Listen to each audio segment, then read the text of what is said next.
नमस्कार माझ्या सर्व शेतकरी मित्रांनो, मी पी ए पठारे.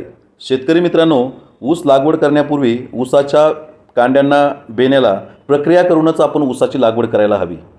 बेणे प्रक्रिया करून लागवड केल्यास आपल्या ऊसाच्या उत्पादनामध्ये लक्षणीय वाढ म्हणजे अगदी 11 ते 13% उत्पादनात वाढ होत असते. म्हणून आपण ऊस लागवड करण्यापूर्वी बेणे प्रक्रिया करूनच ऊसाची लागवड केली पाहिजे. अनेक शेतकरी मोठ्या प्रमाणामध्ये बेणे प्रक्रिया करूनच ऊसाची लागवड करतात, परंतु काही शेतकरी मजुराच्या किंवा वेळेच्या अभावी बेणे प्रक्रिया न करता लागवड करतात. तर शेतकरी मित्रांनो, बेणे प्रक्रिया ही अतिशय महत्त्वाची आहे. तर ऊसाची बेणे प्रक्रिया कशी करावी, ऊसाला बेणे प्रक्रिया केल्यानंतर ऊसाच्या उत्पादनात किंवा वाढीमध्ये काय बदल दिसून येतात हे आपण पाहू. शेतकरी मित्रांनो, गेल्या वर्षी टिश्यू कल्चरचं रोप लागवड केलेला जो बेणेमळा आहे, ह्या बेणेमळ्यातील आपण चांगलं जाड निरोगी रसरशीत पेऱ्यामधील दोन कांड्यात अंतर चांगलं असलेलं असं शुद्ध बेणं आपण ऊस लागवडीसाठी निवडायचं आहे. शेतकरी मित्रांनो, F1 म्हणजेच फाउंडेशन की जे तुम्ही गेल्या वर्षी टिश्यू कल्चरचं जे रोप लावलेलं आहे त्याचंच आपण बेणं जास्तीत जास्त निवडायला पाहिजे. त्याच्यामुळे आपल्या उत्पादनात वाढ चांगली होती. शेतकरी मित्रांनो, बेणे प्रक्रिया कशाची करायची ते मी तुम्हाला सांगतो आणि कशी करायची ते सांगतो.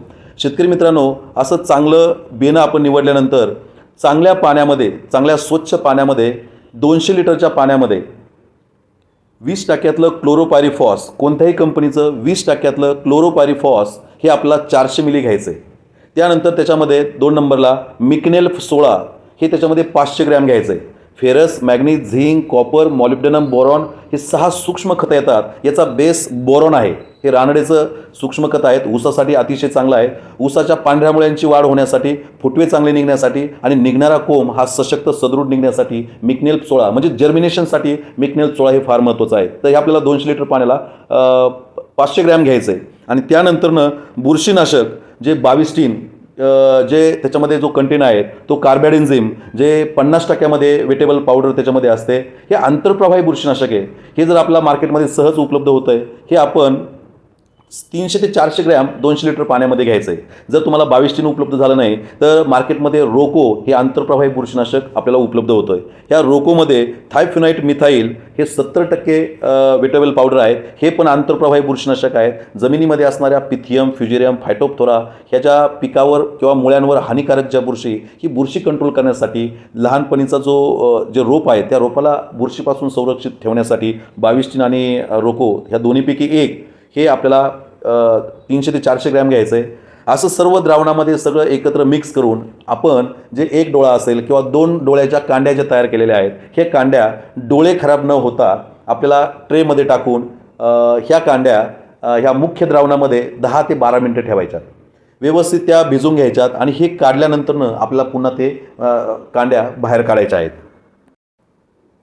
शेतकरी मित्रांनो, आता जी मी बेणे प्रक्रिया सांगितली ही रासायनिक बेणे प्रक्रिया झाली. याचे फायदे काय होतात?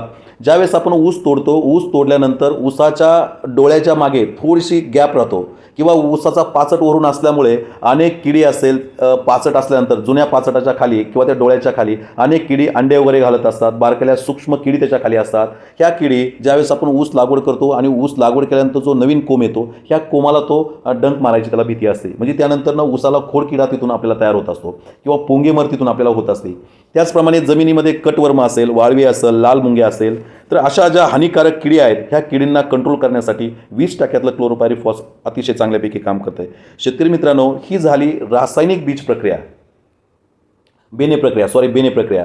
जर तुम्हाला ही बेणे प्रक्रिया करून जर तुम्ही अजून दुसरी जैविक प्रक्रिया जर केली तर अजून आपल्या उत्पादनामध्ये चांगल्यापैकी वाढ होऊन जाईल आणि नक्कीच आपलं ऊस उगून येणार आहे, एकदम एकसारखा उगून येईल, चांगला सदृढ उगून येईल. तर दुसरी जर आपल्याला बेणे प्रक्रिया शक्य झाली तर ती आपण करावी. दुसरी बेणे प्रक्रिया आहे ही आपल्याला 200 लिटर पाण्यामध्ये ॲझोस्पिरेलियम असेल हे जीवाणू संवर्धक येतं. त्याचप्रमाणे ॲझोटोबॅक्टर असेल तर ॲसिडोबॅक्टर हे त्याच्यामध्ये साधारणतः 1 किलो 200 लिटर पाण्याला आपल्याला घ्यायचं आहे.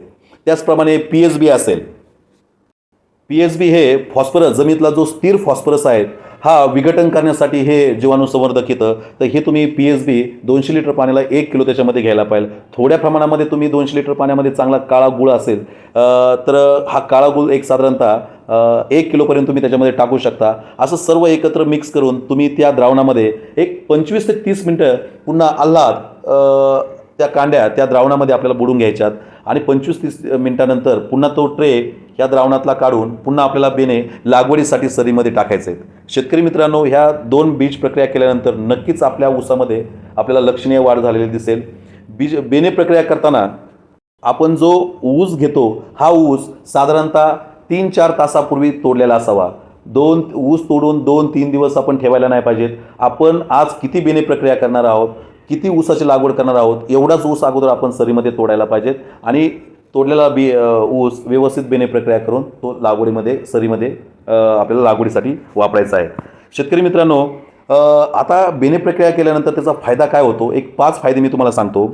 शेतकरी मित्रांनो, जमिनीमध्ये असणारे ज्या किडी असतील किंवा जी बुरशी असेल, म्हणजे जसं वाळवी असेल, लाल मुंगी असेल, किडे असेल किंवा कटवर्म असेल, खोडकिडा असेल, ह्या किडीला कंट्रोल ठेवण्यासाठी आपल्याला ही बेने प्रक्रिया महत्त्वाची आहे. त्याचप्रमाणे जमिनीमध्ये पिथियम फ्युजेरियम फायटोप्थोरा नावाची जी बुरशी आहेत की जी ऊसाच्या पांढऱ्या मुळ्यांवरती ती उपजीविका करते, मूळकूज होते. त्यामुळे एखादं रोप हे अचानक मरण्याची शक्यता असते किंवा ऊस मरून जाण्याची शक्यता असते, तुटाळ पडण्याची शक्यता असते.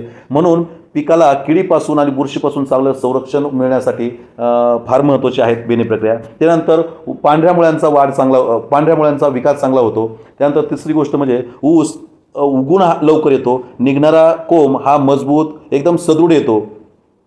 त्यानंतर निघणारा कोंब हा जोमाने वाढलेला आपल्याला पाहावयास मिळतो. म्हणून आपल्याला बेने प्रक्रिया महत्त्वाची असते. बेने प्रक्रिया केल्यामुळे मिकनेल 16 त्याच्यामध्ये असल्यामुळे ऊसाच्या मुळ्या ह्या मांसळ असतात. मिकनेल 16 हे सूक्ष्म खत आहेत. ह्या मुळ्या ह्या सूक्ष्म खताला घेतात आणि ह्या खताच्या जोरावर पुढे पानं चांगली निघतात. ह्या पानांमध्ये प्रकाश संश्लेषण प्रक्रिया चांगली होती, पानं चांगले मोठे होतात. पानं चांगले मोठे झाल्यामुळं 40-45 दिवसानंतर ऊसाला फुटवे होण्याचं प्रमाण जास्त वाढतं. त्याचप्रमाणे ऊसामध्ये जी तुटाळ पडत मित्रांनो, जर तुम्हाला अशा पद्धतीने जर बेने प्रक्रिया करता आली नाही तर 15 लिटर किंवा 20 लिटरच्या पाण्यामध्ये मिकनेल 16 100 ग्रॅम, 20% क्लोरोपायरिफॉस 40 मिली आणि 22 किंवा रोको हे 40 ग्रॅम, याच्यामध्ये चांगल्या कंपनीचं स्प्रेडर 6 ते 7 मिली वापरा. हे असं घेऊन त्या आपण जे बेने तोडतो ह्या बेण्यावरती दाट तुम्ही त्याच्यावरती शावर म्हणजे पाणी होता म्हणजे फवारणी करून घ्या. जे तुम्ही बेने तयार करणार आहेत ह्या बेण्यावरती हे जवळजवळ 20 ते 30 लिटर म्हणजे 2 ते 3 पंप तुम्ही 1 एकरच्या ऊसाच्या बेण्यावरती ते दाट आंघोळ त्याच्यावरती घालायला पाहिजे किंवा पाणी शिंपडायला पाहिजेत. अशा पद्धतीने तुम्ही बेने प्रक्रिया मजुराच्या अभावी केली तरी चालेल. तर अशा पद्धतीने तुम्ही बेने प्रक्रिया करा, नक्कीच आपल्या ऊसामध्ये वाढ होणार, एवढं मी तुम्हाला खात्रीशीर सांगतो. तर एवढंच मला आजच्या व्हिडिओमधून सांगायचं होतं. धन्यवाद.